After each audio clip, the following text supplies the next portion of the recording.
Mas, assim, pouca coisa... Não dá pra sair um troço genuinamente novo ou disruptivo de um sistema, do ChatGPT, por exemplo. Ele é média. Não, né? ele é a média do passado. Uhum. Por isso que eu sempre falo, né? É construir um futuro sem futuro. É um futuro baseado no que já aconteceu. Então, você não vai conseguir criar novos escritores, novos pensadores. Você vai renunciar à inovação. É o oposto da mensagem que é dada para nós. É verdade. Né? Porque tudo está sendo equacionado por um único parâmetro. Isso é muito curioso. Quando você pede para uma rede neural artificial maximizar um parâmetro, ela vai maximizar o parâmetro. Então, você fala o seguinte... Eu quero aumentar a produtividade do meu negócio. Esse é o parâmetro. O que o sistema vai fazer? Ele vai procurar todos os caminhos que aumentem a produtividade. Se isso significar matar alguém, roubar alguém, violar patentes, o sistema não foi programado para ter ética. Ele não entende o que é ética. Esses sistemas não têm consciência. Eles não têm nenhum tipo de moral. Eles não têm nenhum tipo de... Pela própria natureza deles. Pela própria natureza. Quando o grande desserviço que o Comitê Nobel de Física fez foi dar o prêmio Nobel para um dos caras malucos da área, que é o Hinton, né? O Geoffrey Hinton, que é um doido varrido, que diz que as redes neurais dele têm sentimentos, pensam, é consciente. Não, ele fala isso há 30 anos, eu conheço o cara. É assustador. E nunca podia imaginar que esse cara ia ganhar o prêmio de física, né? Porque os físicos ficaram destroçados, né? Mas, enfim, o cara, ele projetou, ele antropomoficou as redes neurais achando que elas são... Tanto é que ele é um dos defensores, com um grupo de gente, que agora nós temos que discutir os direitos do ChatGPT, como se fosse um ser humano. Eles têm direitos, né? Imagine. Então, quando você pede para o sistema maximizar um output, ele vai maximizar. Ele não vai medir consequências. Se ele tiver que demitir 90% dos carteiros para o correio ter o lucro, mesmo que o problema não seja a existência de 90 mil carteiros, ele vai lá demitir os carteiros. Então, como a sociedade inteira foi otimizada, ou está sendo otimizada com esse único parâmetro, que é um parâmetro, vamos dizer, financeiro, lucro. Eu quero ter lucro. E você está usando a inteligência artificial para decidir como você vai... O caso mais estuporante é o seguro-saúde americano. Tem várias empresas que estão usando agora sistemas como o ChatGPT para decidir se eles vão cobrir a sua conta médica, tá? Mesmo você pagando barato, privado. Só que assim, qual que foi o parâmetro que a empresa... Eu quero ter o máximo de lucros para dar o máximo de dividendos para os meus investidores, tá? Bom, o cara vai matar gente. O sistema vai negar cirurgias, vai negar fisioterapia. Você falou do seu colega teve um AVC. Nos Estados Unidos você não consegue pagar pela fisioterapia, tem que sair do seu bolso. Depois de um certo número de semanas, pode esquecer. Só que fisioterapia, para certas condições, você precisa de um tempo muito maior. Enfim, esse sistema, se eles tomarem conta do processo de decisão que anteriormente pertencia a só nós, onde se tem um grau de empatia, um grau de solidariedade, tinha-se, né? Um grau de humanismo, né? Mas ainda que tenha reduzido todos esses graus ainda aí, é maior, muito... Ainda somos humanos. Exato, ainda existe. Mesmo que seja isso, na máquina não tem isso. Né? Aí eu pergunto para você, onde, além de nós aqui, e alguns outros debates acadêmicos, onde você vê esse debate acontecendo publicamente? Não, assim, na verdade, o que acontece em geral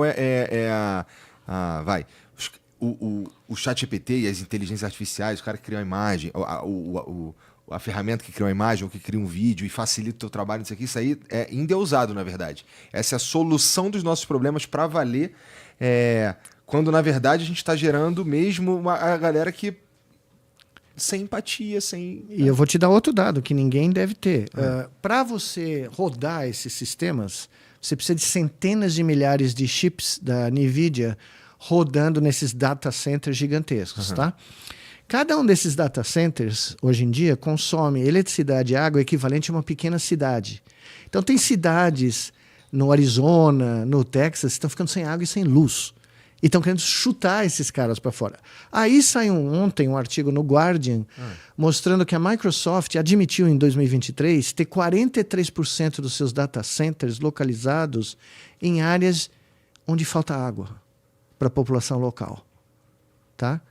Então, são monstrengos, né? Evidente que você precisa de data centers para processar todas as informações, e-mail, cloud e tudo. Só que a ênfase hoje em dia são nos data centers de inteligência artificial para rodar e treinar esses modelos com trilhões de dados. Muito mais, assim, muito famintos de Famintos de energia e água. água. Então, ontem o Guardian soltou um relatório enorme, quem quiser, eu recomendo ler no site deles, mostrando que existem planos de construir centenas desses data centers, tem até ministro brasileiro indo implorar para trazer para cá, o que eu acho um absurdo completo, em áreas desérticas, em populações que não têm água, na Espanha, no Oriente Médio, na África, em regiões onde quem está morando lá já sofre com problemas de eletricidade e água. Se você puser um barato desses, você vai acabar, né, com o suprimento natural para quem mora lá.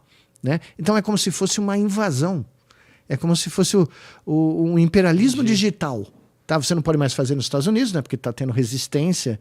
As comunidades estão passando, as cidades estão passando leis locais proibindo os prefeitos de atrair essas coisas, né? Porque gera muito pouco emprego. É um número muito pequeno de pessoas, mas tem um impacto ecológico, ambiental enorme, com um retorno zero, porque esses caras vêm com isenções fiscais. A cidade não ganha um dinheirão, né? Não ganha um recurso financeiro como se propagam por aqui. Né? Então você está tendo quase que uma invasão digital agora, física, né? Com consequências que ninguém para pensar. Né? Porque eu quero falar com o ChatGPT. Exato, eu quero né, pedir para o ChatGPT fazer um meme do meu primo. Né? Eu tenho um monte de primo, teria que fazer um monte de meme, mas o mais incrível é isso, é a autofagia humana. Não é nem mais só ganhar dinheiro. Sem querer, nós cruzamos aquele ponto, aquela linha no chão, né? Que nenhuma espécie que nós conhecemos, pelo menos, jamais cruzou. Que é conspirar contra si mesmo. Tá? Você não vê baleia contribuindo para o fim dos oceanos, você não vê lobo matando assim, né, os seus companheiros de caçada. Pelo contrário, eles dependem da alcateia para sobreviver. Então, né, eu não sei se você já viu essas coisas, quando a loba dá luz, a matriarca da alcateia, os lobos caçam, engolem rapidamente, sem devorar a carne, para voltar para perto da loba e vomitar para ela poder comer, sem ter que caçar. Porque eles sabem que a loba está gerando, né, membros que vão no futuro ajudar a sobrevivência do grupo. Né? E nenhum lobo consegue dizer que ele é um indivíduo. O lobo não... Talvez o nosso grande problema seja a gente ter percebido que nós somos indivíduos, né, no fim das contas. Esse é maravilhoso. Essa é a conclusão, uma das conclusões de um sociólogo muito famoso que fala exatamente isso. Numa natureza, num mundo natural, onde o coletivo imperou por bilhões de anos, nós tivemos a ideia de que indivíduos é que reinam, entendeu? Nós temos que ter, né, o individualismo ao limite.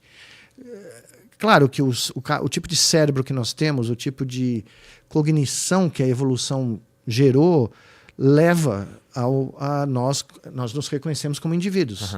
Então isso já é o começo do problema.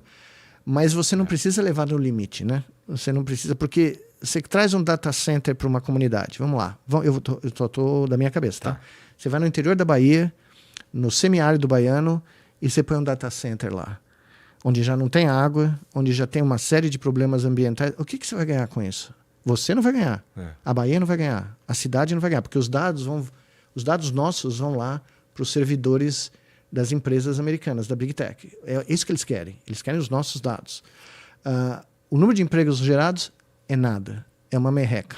Tá? E a infraestrutura não vai ser usada para o desenvolvimento do país.